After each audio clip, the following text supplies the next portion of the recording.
Dane Tool. The next guest is it. Do any of you guys got to go? Are you okay, Maddie? I'm good. Okay.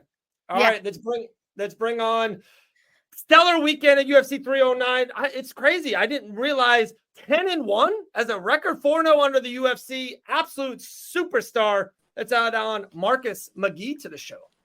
Let's go. What's going on, guys? Let's go. Thanks for joining us, Marcus. Straight from the airport, like a G. Are you still in the airport right now? I'm still in the airport right now. Just jumped off the plane. I didn't want to miss you guys. So.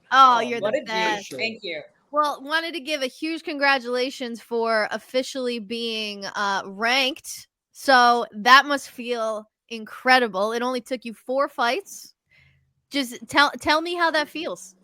It feels pretty amazing. I told the press I couldn't have written a better story, and the story continues. So, I'm just going to stay grateful, stay thankful, and get back to work. And we have levels to get. So, we have a lot more building to do. So I'm excited about it, but the story continues.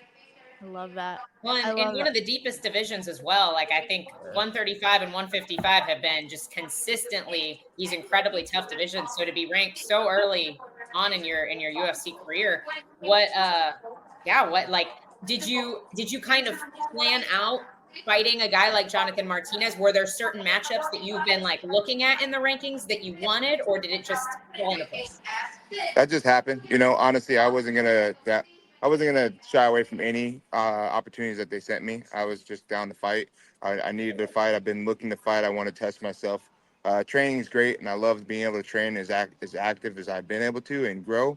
But my whole thing was just trying to fight. So when they gave me the name, I was pretty excited about it. But I was excited to fight Eamon in September when that was going to happen. And I would have been excited to fight any other name that they gave me. There's a lot of killers in the division. There's a lot of matchups to make. So, a name's a name. I just got to show up and do me. Yeah. You're always so much fun to watch. Like, your striking is just so clean. A little birdie told me that you've been working on some Taekwondo as well. Is this true? A lot of Taekwondo. And that's why, even though I'm happy I got the performance, I performed okay.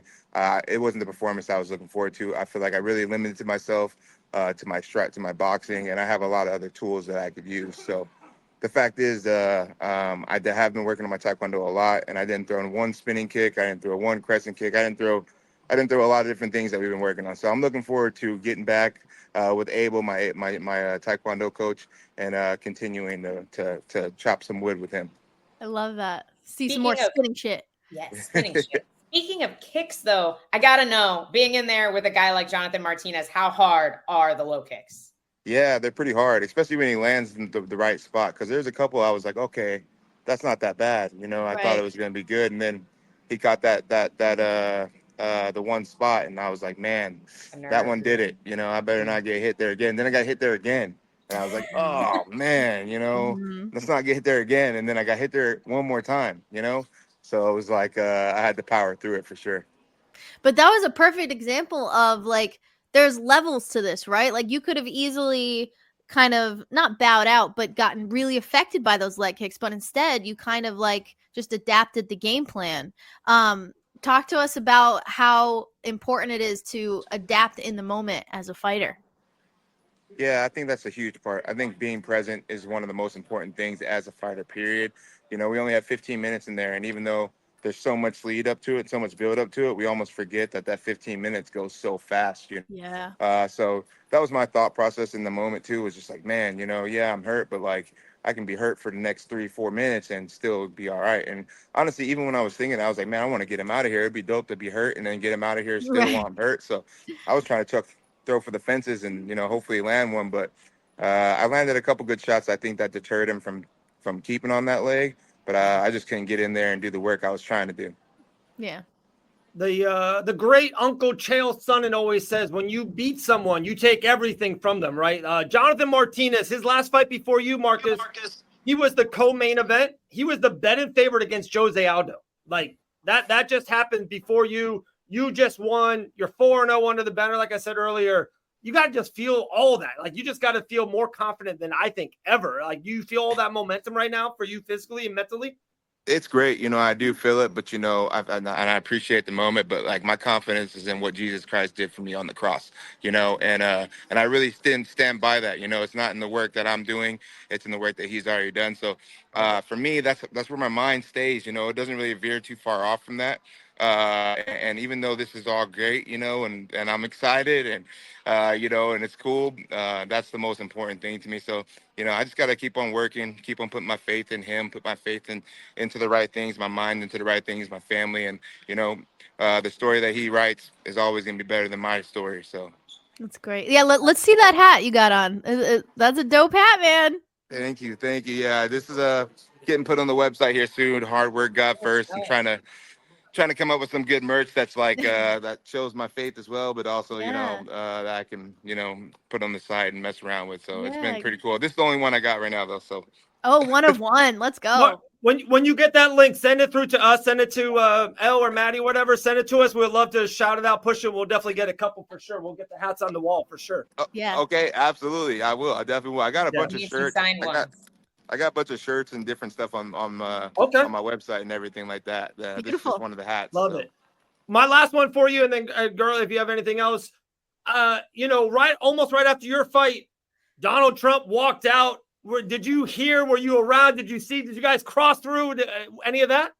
Apparently, my wife was saying that right as they dropped my song and I was walking out, he was walking in on the other side. So I'm thinking the whole crowd was just going nuts just for my song because I was pretty hyped and I thought the song was dope. That's awesome. But apparently, they're all going crazy for Donald Trump too. So it was kind of funny. It was kind of funny. I can just imagine Marcus in the back, like, all right, let's go. New York loves me. New York as long as you didn't know till after, you take that energy with you. I didn't know. The ref was like, even the ref or the cut man was like, putting some Vaseline on me. He's like, man, the crowd's you got the crowd going tonight. Let's go. And I'm like, yeah, you know it. Yeah. It's like, oh no, Donald Trump walked in. That's so good. Marcus, last one for me. We do have a bantamweight matchup this weekend. I lost my thing. Jan Figueiredo. Who do you got? Great fight. And Figueiredo is tough, and I know he's durable, but I think Peter Yan is going to be that guy that can weather that storm. He's got a lot of different tools that he can utilize, and I think the things that Figueiredo is really good at, Peter Yan is better at. So I'm going to have to go with Peter Yan, but man, I would not be surprised if Davis and Figueiredo came out with a submission.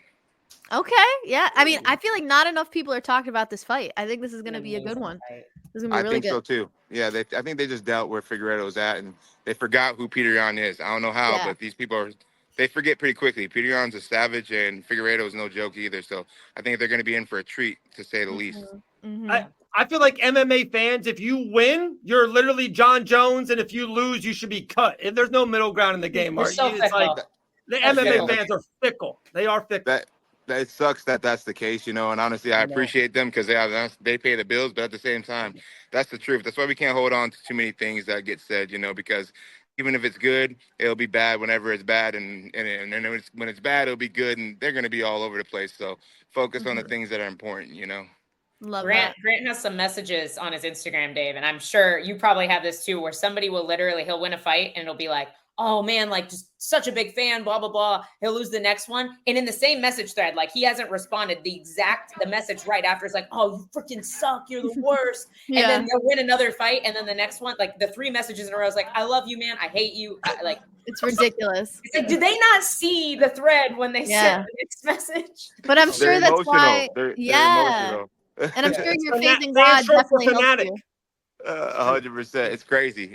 That's why, I stick to being focused on my family, my teammates, and my relationship with God, because all the other stuff, that's all noise. Yep. 1,000%. 1,000%. Big fan, man. I'm with her too. I'm sure you're tired, man. Get home to your family. Enjoy this moment. You deserve this moment. And we look forward to seeing you again. All right. Sounds good. Thank you for having me on again. I appreciate it. Thanks, Marcus. Awesome, 10-1, 4-0 in the UFC. Hey, we're going to get the God first hats coming through. Appreciate you, Marcus.